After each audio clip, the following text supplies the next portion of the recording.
سوال پوچھا گیا کہ ڈپریشن کا علاج بتا دیں، مجھے بار بار چھوٹی چھوٹی باتوں پر ٹینشن، ڈپریشن، پریشانی ہو جاتی ہے،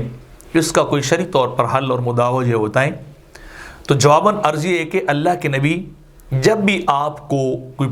پریشانی، ڈپریشن، ٹینشن سے واسطہ پڑتا تھا تو آپ سب سے پہلے اللہ کی بارگاہ میں سجدہ ریز ہوتے تھے، اللہ سے دعا کرتے تھے، صبر کرتے تھے اور نماز یعنی نفل ادا کرتے تھے 2 رکعت، اور اللہ سے سکون اور اطمینان کی دعا کرتے تھے۔ آپ کو بھی ایسے ہی کرنا چاہیے کہ ٹینشن اگر ہو رہی، زیادہ ہو رہی تو نماز کی طرف جائیں۔ قرآن کے اندر بھی استعینوا بالصبر والصلاۃ، صبر اور نماز کے ساتھ جو ہے وہ اللہ سے مدد طلب کرو، کیونکہ جب آپ صبر کریں گے اور نماز پڑھیں گے تو آپ پہ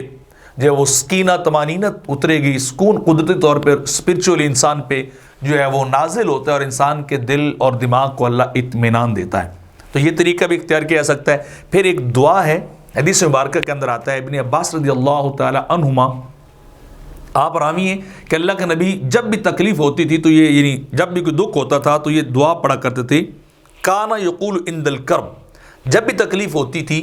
تو اللہ کے نبی یہ دعا پڑھتے تھے، لا الہ الا اللہ العظیم الحکیم، لا الہ الا اللہ رب العرش العظیم، لا الہ الا اللہ رب السماوات ورب الارض ورب العرش الکریم۔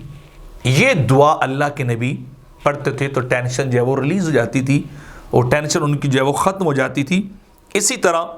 ایک اور حدیث مبارکہ کے اندر وہ بھی حضرت عبداللہ بن عباس سے روایت راوی ہیں، وہ روایت کرتے ہیں کہ من لازم الاستغفار جعل اللہ له من کل ضیق